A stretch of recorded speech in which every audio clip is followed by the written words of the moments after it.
Bonjour à tous, aujourd'hui on va voir ensemble l'un des concepts les plus importants en trading, c'est le concept de liquidité. La liquidité, pour vous donner une image, c'est comme si vous étiez assis à la table d'un poker et que le nombre de joueurs en fait est limité, par conséquent le nombre d'argent est limité, et donc si vous souhaitez avoir plus d'argent, vous allez devoir éliminer des joueurs. Et c'est exactement ce qu'il se passe en trading tous les jours sur les marchés financiers. Et je vais vous montrer comment. Ici, vous avez 1, 2, 3, 4, 5 mèches vers le bas. Vous avez des traders qui voient ça comme un support, une zone de support. Ici, vous aviez une zone de résistance. D'accord? Le tout forme une sorte de petit canal baissier. Bon, c'est un peu mal, plus ou moins une sorte de canal. Donc, vous avez qui ici? Vous avez ceux qui tradent la trendline. Vous avez 1, 2, 3, une autre touche. Peut-être ils l'ont prise sur la réaction avec un stop loss plus bas. Ici, vous avez les breakout traders qui sont sortis sur la, qui ont pris le buy sur la cassure de la résistance en pensant qu'on allait faire des plus hauts. Vous avez donc la trendline, la résistance, le support, les breakouts. Vous avez certainement les traders qui ont pris un retracement de Fibonacci, donc là ils sont à l'achat au 0,62, d'accord, avec un stop loss derrière le dernier lot.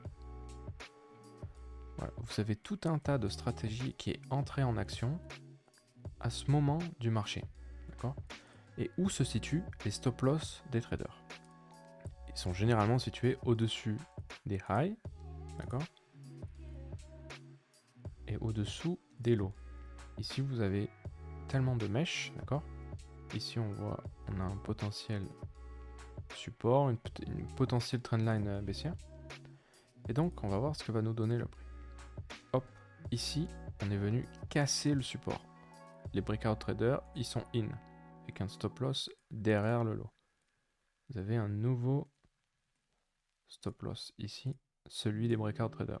Ils vont peut-être faire un target de 1R, d'accord, parce que c'est comme ça, c'est souvent une stratégie assez minime.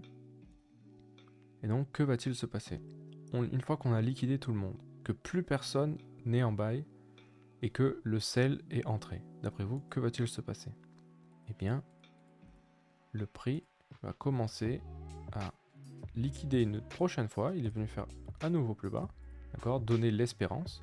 Il a également permis à ceux qui tradent le break and retest, d'accord. Il y a eu une cassure du support et on est venu prendre le retest. Donc eux, ils sont plus malins, ils ont attendu le retest. Voilà. Donc, que s'est-il passé? On est venu liquider tout le monde.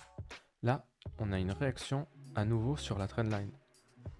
Hop, trendline trader entre en action, ils prennent position, d'accord, sur la réaction de la trendline.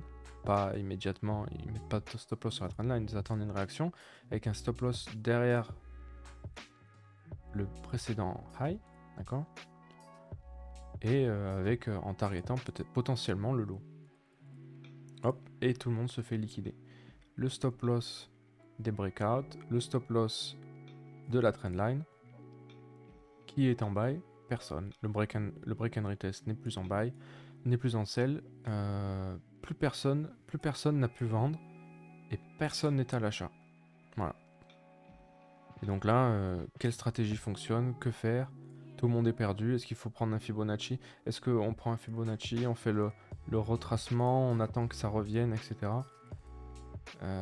On attend qu'il revienne. Là, il recasse. Donc là, on refait un breakout, on revend. Stop loss là-haut. Allez, c'est bon. Maintenant, c'est le bon. Ça peut pas se retourner. Hop, sauf que ouais, hop, break et retest. Hop, je rentre. Stop loss là-haut. Ça peut pas se retourner. Ça y est, c'est le bon moment là. C'est une vraie cassure. L'autre, c'était une fausse cassure, celui-ci. Et qu'est-ce qui se passe? Boum. Tout le monde se fait liquider. Plus personne n'est entré en position, d'accord? Donc la liquidité, en fait, elle est créée par des stratégies